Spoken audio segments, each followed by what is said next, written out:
we seem to have become inured to the mortal threat of obesity. If you go back in the medical literature a half-century or so, when obesity wasn't just run-of-the-mill, the descriptions are much more grim. Obesity is always tragic, and its hazards are terrifying.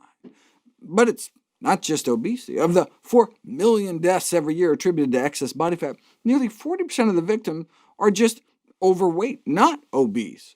According to 2 famous Harvard studies, weight gain of as little as 11 pounds from early adulthood through middle age increases risk of major chronic diseases such as diabetes, cardiovascular disease, and cancer. The flip side, though, is that even modest weight loss can have major health benefits. What's the optimal BMI? The largest studies in the United States and around the world found that having a normal body mass index, a BMI from 20 to 25, is associated with the longest lifespan.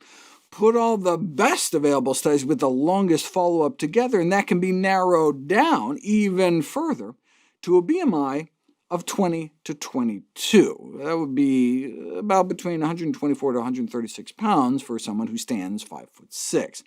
You can pause the video here to use this unisex chart to see what your optimal weight might be based on your height.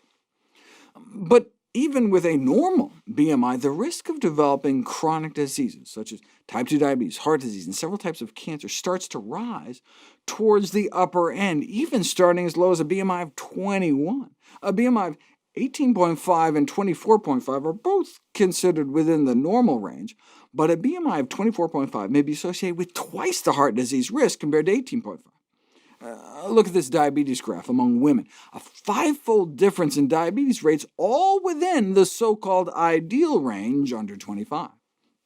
Just as there are gradations of risk within a normal BMI range, there is a spectrum within obesity. Class 3 obesity, a BMI over 40, can be associated with a loss of a decade of life or more.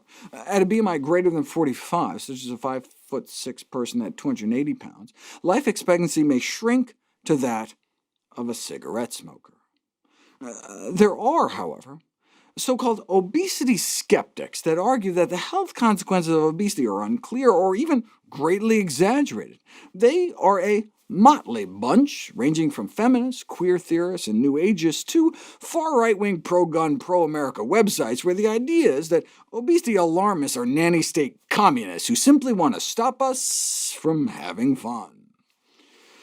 Unlike activists who, for example, organize to raise consciousness and stamp out the AIDS epidemic, the size acceptance movement appears to have the opposite goal, rallying for less public awareness and treatment of the problem. They do have good slogans, though. We're here, we're spheres, get used to it. I'm all for fighting size, stigma, and discrimination. I have a whole section on weight stigma in my new book. But the adverse health consequences of obesity are an established scientific fact. Can't you be fat but fit? In a study of more than 600 centenarians, those living over 100, only about 1% of the women and not a single one of the men were obese.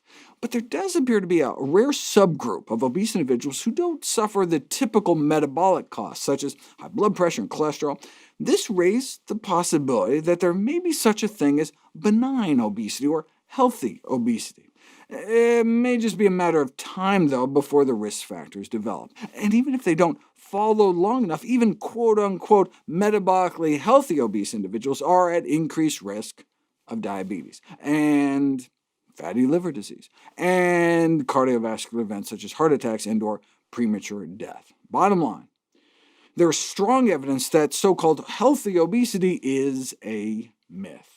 Many fat activists try to downplay the risk of obesity, even as they may be among the epidemic's greatest victims.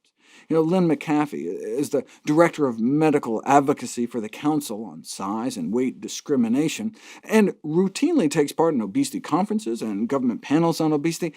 I'm not actually particularly that interested in health, she's quoted as saying, and God, I hate science.